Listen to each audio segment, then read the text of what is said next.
कि जाटों ने तो मेरे को वोट दिए हैं, मैंने जाटों को गालियां नहीं निकाली। इसका मतलब बाकी नेताओं को गालियां आपने निकाली है। तो सत्यता है कि वीडियो उन्हीं का ही है। पायलट साहब के पास जाएंगे, रोहतास जी पास जाएंगे, सीएम साहब के पास जाएंगे, टीकाराम जूली साहब के पास जाएंगे और हम अपनी बात रखेंगे भाई गोविंद राम को पार्टी से बाहर निकालो, नहीं निकालो तो हम सबके इस्तीफे। हजारों कार्यकर्ता है पुराने से ड्यूटी के नाम के पीछे आ गए। कहीं ऐसा तो नहीं है जो गोविंद राम मेघवाल आरोप लगा रहे हैं आप पर, आपके पिताजी है जो बीजेपी से जुड़े हुए, कहीं ऐसा तो नहीं है कि आप बीजेपी के मोहरा बन गए? पूर्व मंत्री गोविंद राम मेघवाल का कथित ऑडियो वायरल होने के बाद अब सियासी संग्राम मच गया है।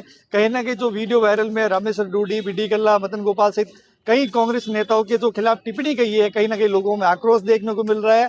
आज डूडी समर्थक बड़ी संख्या में लोग हैं जो जिला कलेक्टर कार्यालय पर पहुंचे, कहीं ना कहीं अपनी नाराजगी व्यक्त की है। भंवर कुगड़ा है जो यूथ कांग्रेस के जिला अध्यक्ष है, उनके नेतृत्व में प्रदर्शन किया गया है। बड़ी संख्या में लोग पहुंचे, हमारे साथ मौजूद है। आज आपने प्रदर्शन किया है, एसपी से भी मुलाकात की है, क्या मांग रखी है और क्यों? हमने एसपी साहब से मुलाकात की। एसपी साहब ने, हम 11 लोग मिले और 11 लोग 11 समाज के थे। हमने पहले भी कहा था कि रामेश डूडी सर्व समाज के नेता है और हमने साहब से मांग रखी कि जो ये वीडियो है, गोविंद राम जी बोल रहे हैं वीडियो AI से एडिट है, इसकी आप जल्द जांच करें। एसपी साहब ने हमें 3 तारीख को वापस बुलाया। इसमें राजेंद्र जी, सीताराम जी, मैं, शिवराज जी, प्रमुख साहब सारे ही थे और हम 3 तारीख को वापस दोबारा मिलेंगे। अब हमारे नेता कार्यकर्ता सब जो भाई बैठ कर तय करेंगे भी आगे क्या रणनीति में। एक आज देखने को मिला है कि कांग्रेस के बड़े नेता इस पूरे तरह से गायब थे, जबकि रमेश डूडी ने कई नेताओं को तैयार भी किया था। चाहे आप बड़े नेता, आप समझ भी गए होंगे जो पूर्व विधायक है। आप किसे बड़ा नेता मानते हो? पहले तो ये बताओ, बड़ा नेता का अर्थ क्या होता है? बड़ा नेता हुआ जो जनता के साथ खड़े। साहब मैं बार बार बोल चुका हूँ, नेता तो बनाने वाली जनता है ना। जो यहाँ आएगा वो नेता बन जाएगा, जो घर बैठा जनता उनको घर बैठा आने देगी, यही बात है साहब। कांग्रेस के शहर अध्यक्ष, जिला अध्यक्ष, बड़े लोग, देखो पार्टी का प्रोटोकॉल होता है, उनकी अपनी सोच है। हम जो लोग थे वो सारे सर्व समाज के लड़ाके लोग थे। हम अपनी जगह जो जबान दी है वहाँ मौजूद है और आगे अब रणनीति बनाकर, चाहे हम पीसी से जाना पड़े चाहे ए से जाना पड़े, हम सब तैयार है। और आप देख लेना आगे जो हम सब मिलकर जो रणनीति बनाएंगे, सर्व समाज एक होकर, ये बात है। सर समाज तो एक होकर करेगा, पर अभी तक जो गोविंद सिंह डोटासरा है, चाहे सचिन पायलट है, चाहे अशोक गहलोत है, उनका कोई भी नोटिस नहीं है कि इस पर हम जांच करेंगे, ऐसा बयान नहीं देना। उनका कोई भी ट्वीट नहीं है, कोई भी ऐसा बयान नहीं है। साहब उनका नोटिस आ जाता तो मैं यहाँ प्रदर्शन करने की क्या जरूरत पड़ती? अगर वो पार्टी से निकालती फिर काय का प्रदर्शन होता है? हम तो हमारा काम कर रहे हैं ना। ये खिलाफत किसकी करें आप बताओ? हम हमारा विरोध प्रदर्शन लोकतंत्र में करना सबका अधिकार है। हमने कर दिया विरोध, आगे ये रणनीति यही बनाएंगे। हमें जाना कहाँ है? पायलट साहब के पास जाएंगे, रोहतास जी पास जाएंगे, सीएम साहब के पास जाएंगे, टीकाराम जूली साहब के पास जाएंगे और हम अपनी बात रखेंगे भाई गोविंद राम को पार्टी से बाहर निकालो, नहीं निकालो तो हम सबके इस्तीफे लो। इस्तीफे भी लो। हमारे साथ और भी है, दलित नेता आप तौर पर माने जाते हैं। गोविंद राम मेघवाल ने कहा है कि मैंने ऐसा कोई बात नहीं की है, जांच आएगा, जांच के बाद सब कुछ होगा, फिर इतना बवाल क्यों है? हम एसपी साहब से आज मिले और एसपी साहब ने भरोसा दिलाया कि परसों हम दूध का दूध पानी का पानी कर देंगे, वीडियो की जांच हो जाएगी। 3 तारीख को हमें प्रतिनिधिमंडल को दोबारा बुलाया और गोविंद राम जी चूंकि नेता है और जनता जब आहत है तो गोविंद राम जी को माफी मांग लेनी चाहिए थी, इतना बवाल नहीं होता। कांग्रेस के लोग आहत है, कांग्रेस के नेताओं के खिलाफ गैर अमर्यादित टिप्पणी करिए और कांग्रेस के नेता, जब कांग्रेस के कार्यकर्ता और नेता आहत है तो उन्हें माफी मांग लेनी चाहिए। वीडियो जांच की बात जहां तक है, वीडियो लगभग क्लियर है क्योंकि उन्होंने खुद ने ही मुकदमा दर्ज करवाया है कि मेरा वीडियो चुराया गया, मतलब हमारी निजता को भंग किया गया, यानी कि उन्होंने ही बैठ करके ये बातें करी है। दूसरा, उन्होंने बयान में, खुद के बयान में ही साफ कर दिया है कि मैंने उस वीडियो को, आप सुनो, मैंने उसमें कहा है कि जाटों ने तो मेरे को वोट दिए हैं, मैंने जाटों को गालियां नहीं निकाली। इसका मतलब बाकी नेताओं को गालियां आपने निकाली है। तो सत्यता है कि वीडियो उन्हीं का ही है, जांचें हुई है, फॉर्मेलिटी बाकी है। 3 तारीख को जांच हो जाए। हमारे कांग्रेस पार्टी के, आप पहले पूछ रहे थे कि जिला अध्यक्ष मदन गोपाल जी कल हमारे साथ थे, हमने प्रेस कॉन्फ्रेंस करी है और आल मीडिया के सामने हमने बयान दिया है कि इस तरह का बयान देने वाला व्यक्ति, हम उन्हें नेता ही नहीं मानते। हमारे वर्ग का क्या, दलित नेता नहीं, हम उन्हें नेता ही नहीं मानते।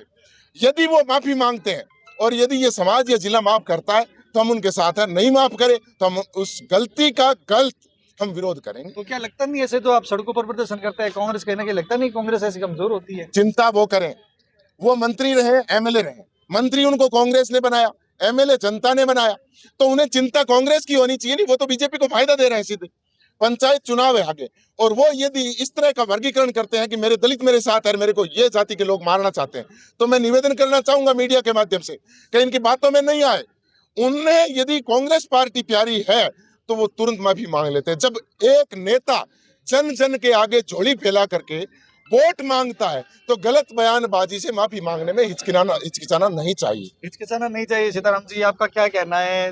क्या लगता नहीं जाट वर्सेस मेघवाल ये पूरा हो गया? नहीं, इसमें जाट वर्सेस मेघवाली वाली तो बात ही नहीं है। यहाँ आप अपना कैमरा घुमा कर देख लो, यहाँ मतलब 36 जातियों के लोग आए हुए हैं। इसमें मुसलमान भी है, हिंदू भी है, नाइक, मेघवाड़, जाट, मतलब सारे लोग हैं। रामेश्वर डूडी वो शख्सियत थे, ठीक है ना, जिनके पास में हर कौम का नेता है, ठीक है ना, और हर कौम के कार्यकर्ता रहे हैं। रामेश्वर डूडी के खिलाफ बोला गया शब्द उस गांव में बैठे किसान की आत्मा पर चोट लगता है। आज आपने इस मतलब प्रदर्शन के माध्यम से ये चीज़ नोट की होगी कि एक छोटे से मैसेज से हजारों कार्यकर्ता है वो रामेश्वर डूडी के नाम के पीछे आ गए।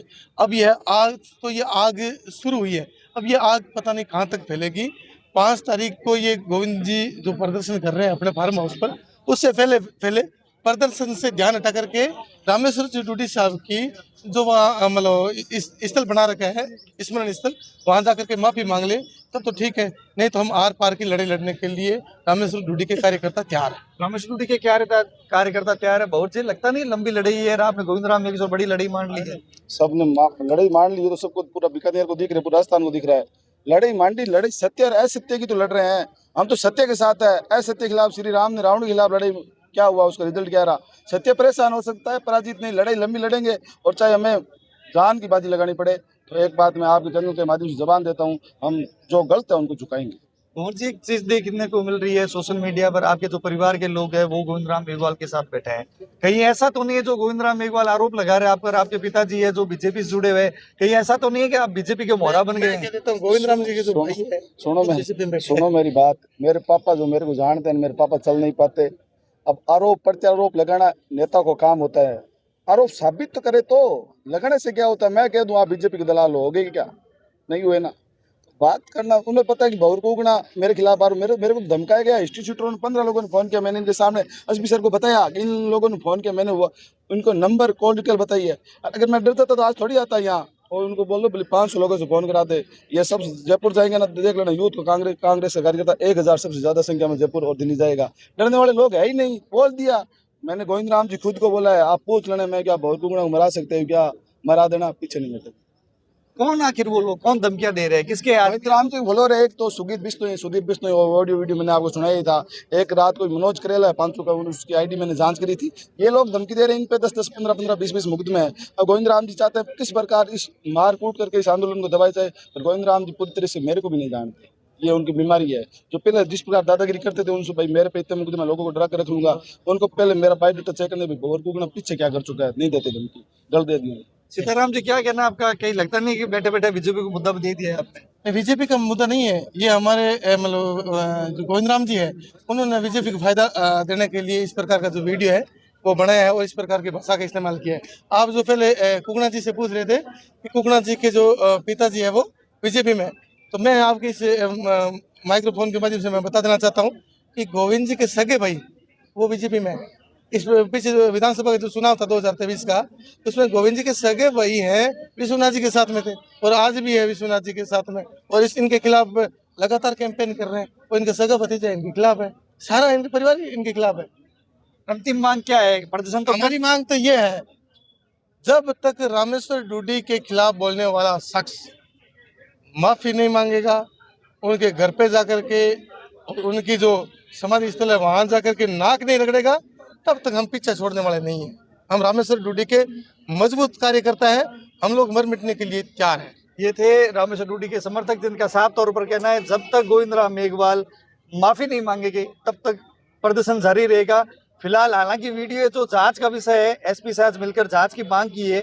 हालांकि एसपी ने उनको आश्वासन दिया 2 या 3 दिन में जांच रिपोर्ट आ जाएगी, उसके बाद क्या पार्टी एक्शन लेगी ये तो आने वाला समय बताएगा। मगर कांग्रेस पार्टी ने बैठे बैठे बीजेपी को जरूर ये मुद्दा दे दिया है। कैमरा सहयोगी राजीव संघानी के साथ आनंद आचार्य, पॉलिटिकल पंचायत, बीकानेर।